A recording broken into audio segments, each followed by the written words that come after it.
the truth.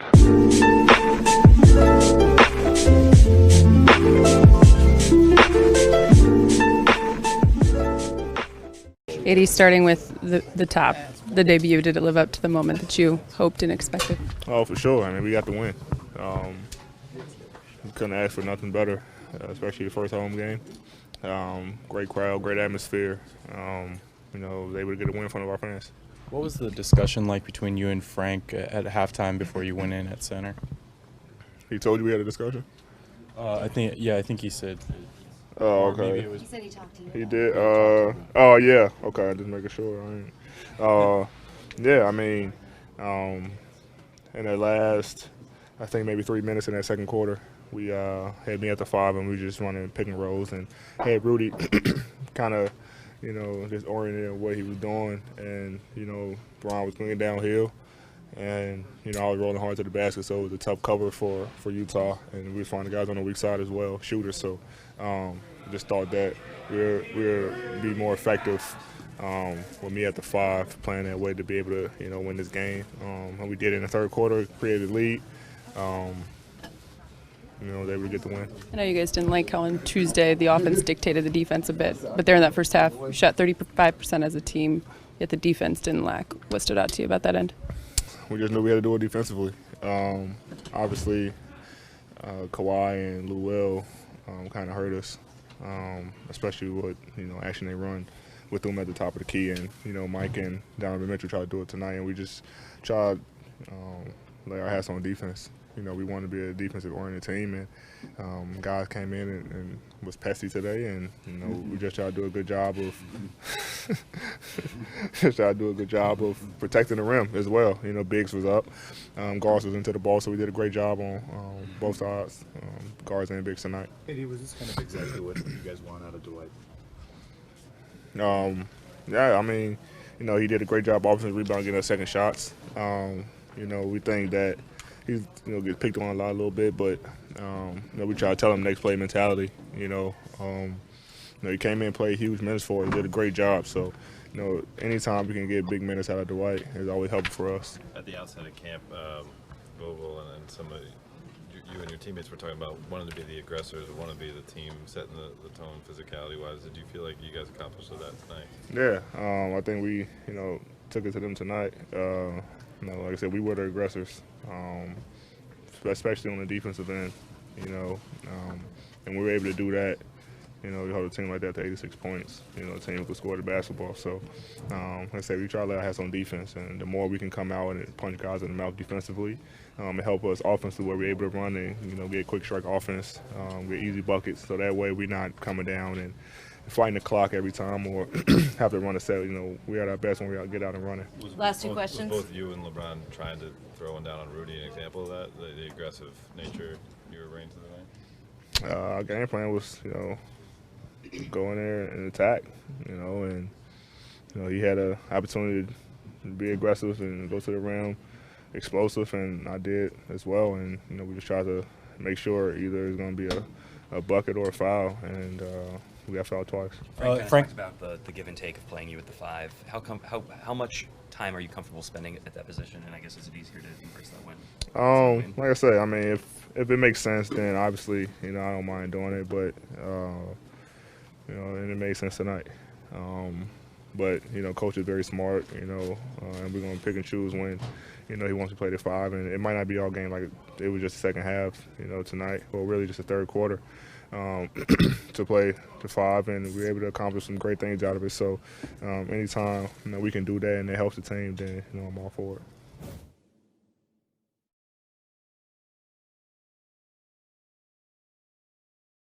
Just ask LeBron about that play at the end of the third quarter. He gets his own miss. Can you just walk me through that, how you're getting to the right spot and making sure that you're in the pocket where he can get you the pass? I think it's just a shooter's instinct, just to create space for yourself, find that pocket, and obviously he's going to find you no matter what. So and that was my job, is just go in there and just find that spot and, hit the shot. He said that your nickname is Layup. Are you aware of that? Did it start right away? Can you take us through that? I think we were in Vegas when we had, our private workouts, and I think we had a workout where I really didn't even miss. See, so that's when he started calling me layup. So. How important was it to find a rhythm off the bench for you guys? The defense was kind of there all game, but you came into that role and hit 4 threes. I think it's very important for everybody, coming off the bench to find rhythm, going forward in the regular season. Just because, our first team is, we call them the Monstars, so they're really good. And some nights they're going to need us to come out there and, give a good game or, give good effort and stuff like that. So I think it's important for us to find a rhythm, early and, get ready, for a good season. So. Somewhat related to that first question, but just LeBron's going to attract a lot of attention, right? I imagine that's something that's nice for a shooter. Yeah, what's it been like just kind of playing off of him? It's unbelievable. It's kind of easy, just to be honest with you, because he creates, for everybody, and he draws so much attention. And over the course of my career, shots have been a lot harder, but these shots are, starting to be a little bit open just because of how much he commands, and even AD. So it's kind of fun to play with. So. You took the technical free throw tonight. You're in a rhythm, just step up to the line, or is it? I mean, look, I'm out there just doing what I'm told. King James told me to go out there and shoot it, so that's what I did. So. Yeah. After being outscored in that first game against the Clippers, the bench unit 60-19, was there a more concerted effort to get some scoring off the bench, especially from you particularly? For sure. I think everybody wants to go out there and score. That's just the game. And obviously we didn't look at the Clippers bench compared to ours or whatever, but it's going to be nice where we have our rhythm and, we'll carry the first team, and it's going to be nice where they carry the whole game. So that's why we have 15 guys. So we just got to be ready to play. What are the things that you're focused on defensively? Just flying around, talking, because obviously, I'm not the best athlete in the world, but, just talking and flying around, getting deflections, rebounding, being in the right spots as a team defender, and, that's how I stay on the floor. So. Probably a better athlete than most people, just, when you're comparing to LeBron James, it's a little different level, but give yourself some credit. No question. You guys all talked about during training camp and the preseason schedule, talking about sacrifice and the fact that Game 2, JaVale McGee doesn't play in the second half. It helps you guys get the win. Is that an example for everyone to kind of take in and recognize? I think this is a great example of our team. Everybody just wants to win. Nobody really cares about the stats or anything like that. We have one goal, and everybody wants to win. So kudos to the front office for putting this team together. And nobody's selfish on this team, so we just want to win. Your wristbands say believe and dominate. Can you just kind of discuss what that was like for you applying that on the court tonight? This just built my whole career on it. I always believe. Even if people don't believe in you, believe in yourself. And I'm always confident in what I do. So I work hard every day, and glad to show it out there. So.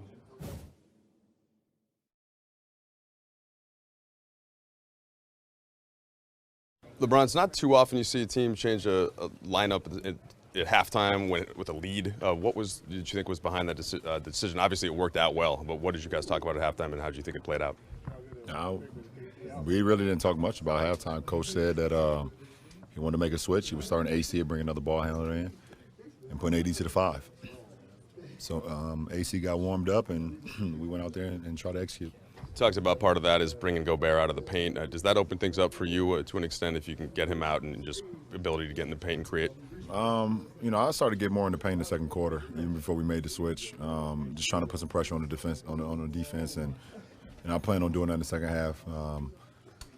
Picking my spots obviously, and being very smart, being strategic with Gobert being in that paint, but allowing having AD at the 5, definitely allows us to create more driving lanes for us guards.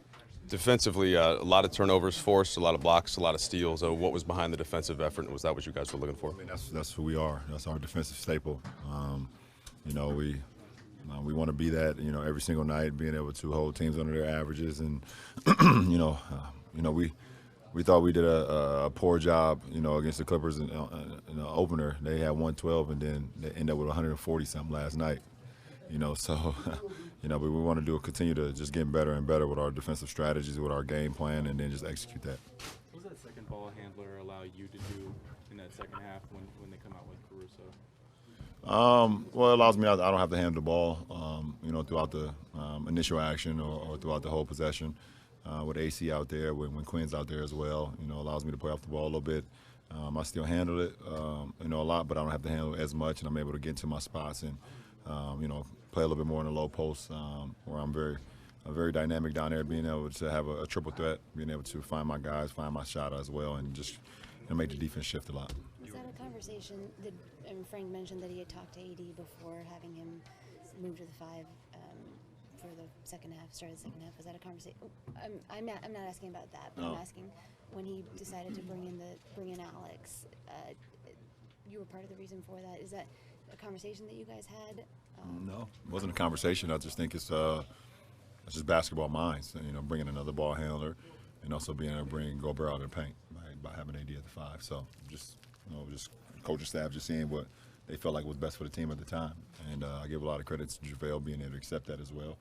And then AC getting himself ready after not playing for the full half, or didn't play for game 1 or.